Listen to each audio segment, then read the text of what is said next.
দোকানের দেখা মাত্রই নিয়ে আসলাম এই আজব ডিম। তো এই ডিমটা আমি অনেক ছোটবেলায় খেয়েছিলাম, তো সেটা টেস্ট আমি খুব একটা ভুলে গেছিলাম। তো যাই হোক, এই একটা দোকানে দেখার পরে আমি আর লোভ সামলাতে না পেরে আমি নিয়ে এসেছি, নিয়ে এসে এটাকে সেদ্ধ করে নিয়েছি।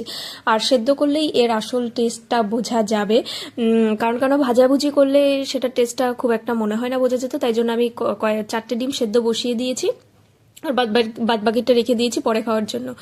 আর এটা অরিজিনাল ডিমের থেকে অনেক ভালো খেতে, অনেক ভালো, মানে মুরগির ডিমের খেতে, অরিজিনাল না, মানে মুরগির ডিমের থেকে অনেক ভালো খেতে, মানে এর যে কুসুমটা সেটা কিন্তু অনেক টেস্টি। আর তোমরা কারা কারা এই ডিমটা খেয়েছো বা এইটা কিসের ডিম সেটা অবশ্যই কিন্তু কমেন্টে জানিও, দেখি তোমরা কারা কারা ঠিক বলতে পারো। তো দেখো, এই প্রত্যেকটা ডিম আমি মাঝখান দিয়ে কেটে নিয়েছি। কেটে নেওয়ার পরে এর মধ্যে আমি একটু গোলমরিচ আর একটু নুন ছিটিয়ে নিয়েছি, যে খেতে একটু ভাল লাগবে। কিন্তু এটা না ছিটালেও খেতে ভালো লাগতো। ডিমটার টেস্টটা সত্যিই অসাধারণ, মানে খুবই ভালো খেতে। তোমরাই দেখে নাও আমাদের পুচকির কেমন লাগলো খেতে। কেমন খেতে? নর্মাল ডিমের মতো খেতে তো?